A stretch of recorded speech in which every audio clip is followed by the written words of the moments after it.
What's going on, Guardians? It's Orion612 back again. This time we are going into a build video. This is on Warlock. Most likely the best Warlock build out of the season of the Renegades, in my opinion. I'm sure you've seen similar builds like this from other content creators, so let's just get into it. Here I'm going to be using Storm Trance, Healing Rift, Burst Glide, Ball of Lightning, or Chain Lightning. It's dealer's choice. I'm using this for long range. In some activities, you can change to Chain Lightning, depending also on your melee stat. I'm using Arc Bolt, Ionic Sentry, Arc Soul, Spark of Brilliance, Spark of Shock, Spark of Resistance, and Spark of Ions. The reason behind using all of these is the jolting effects are going to synergize with Ionic Sentry, which are going to synergize with Dynamo. You can, if you want, have a second Assets to Assets or a second Dynamo. It's, again, dealer's choice, but me, I'm leaning more into the class stat. So I'm going to be spamming my healing nades to keep my Arc Soul up. It handles overloads in kind of a passive way as well. And having double dynamo with a roaming super, you get your roaming super back extremely quick. I have an antidate here, which is an arc weapon. I'm running the PvE version of it. You can run Rolling Storm and Target Lock, but I've opted in for Strategist because with Ionic Sentry and the amount of grenades that you are throwing, which aren't as potent as a 200 grenade build, you still are going to have Desperate Measures ×3 procced at all time, which will be boosting your class ability regen, so you can continue to spam your class ability with double dynamo, similar to the Swarmer build in Ash and Iron. It's kind of the same way you build your ability, your super spam. Our super is the stormdancers brace. What's the name of the arc super again? Storm Trance. So we're using this to buff our damage on our super. So this is going to be our main core ad clearing attack. Sorry. On top of that, it refunds super energy when it ends. I don't know if anybody's seen that. And ability damage while amplified grants bolt charge. So the bolt charge spam is going to be playing into this. Here I've put on 2 kinetic weapon surges. On separate activities, I will switch back to Absolution. Recuperation can change into Insulation if you'd like. You can have better already. If you want a little bit of more movement, you can have movement as well. These are the stats. As you can see here, 184. It would be perfect to have 190. So I'm not reliant on any fonts. I have a tech set, just the 2-piece, so I'm not doing the concussive blast there that shoots out of the 4-piece set, because we're also playing into survivability with the smoke jumper set. That gives you a 40% damage reduction every time you pick up an orb. So with the close range battle of Praxic Blade, with the kinetic siphon, we're going to be getting orbs dropped quite a bit up close and personal. They'll be jolted, Spark of Brilliance. When they are blinded, there's a blinding explosion. It also adds 10 to super. And then while surrounded by combatants, you're getting another 15% DR on top of the 10% amplified is giving you. So in total, you're getting about a 75% damage reduction.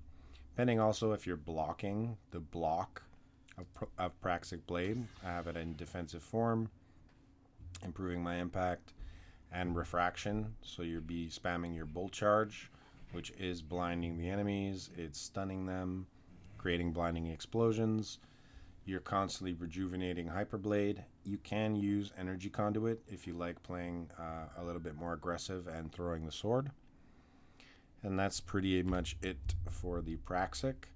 Here I'm running eddy current and jolting feedback to play more into the arc. I do want to get a tier 5 one with the special origin trait. This thing is super fun and hits really hard. On top of that too, it allows you to get your super back really quickly. We're going into the artifact, so here we're getting there's not much in this section. You can synergize the arc and kinetic if you want, just to double down on more opportunities to get orbs with the siphon, but it does cost 3 if I'm not mistaken. So I stuck with it because the Practic Blade, you're using it so much and they made it so strong for this DLC. We're playing into swords, so we can get to weakened enemies that grant you Devour. We can stun unstops after blocking for a little bit. It's a charge rate booster, so essentially you pause after executing the light attack, then follow it up with another light one and then a heavy. You'll have a little Argent Blade buff on the left side of your screen, and the charge rate is extremely fast so that you can continuously block, attack a little bit, block. Here, Singularity Blade. I don't think I had this equipped when I was actually running it, because I had switched to a buddy build to help out somebody. I do believe I had this removed. I had this up here with the elemental orbs, and because I was doing conquest, I had champions equipped. The countered energy. When you stun a champion, you get some energy back. And I had the elemental orbs, which it's a jolting explosion. So, and it all synergizes with that Spark of Brilliance with blinding and jolting, and you see a bunch of these big clouds of smoke as you're attacking a ton of enemies. As for the mods here, it's standard pending the activity that you're doing, so these will rotate. You can use Lucian Blade if you'd like, but sacrificing some of your DR, especially at some activities when they have like a Solar Surge ×3 where it's like 66% solar damage, you get melted instantly in some activities. Like, you don't even know how you die. So, and lastly, we have, because we're casting our rifts, we're sucking up all the orbs, which is giving us energy back to our abilities. It's giving us super energy. It's healing us. And we're reducing all our abilities cooldowns as we're spamming it. We're doing Reaper. You can throw in a class font just to get a little bit of an overshield, because overshields are really OP in Renegades this season, given they have the new exotic for the hunter. So they've shadow buffed the strength of what the overshield is.